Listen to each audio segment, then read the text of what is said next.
Ladies and gentlemen, this is a bassinet, and it's on the reverse of the $1 bill.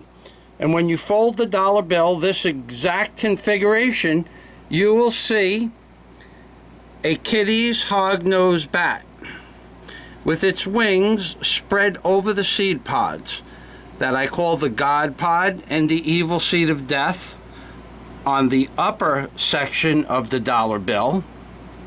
And when you reverse this, just by spinning it around 180 degrees, you will see the great horned owl. Now you see these two objects because there are three distinct hieroglyphs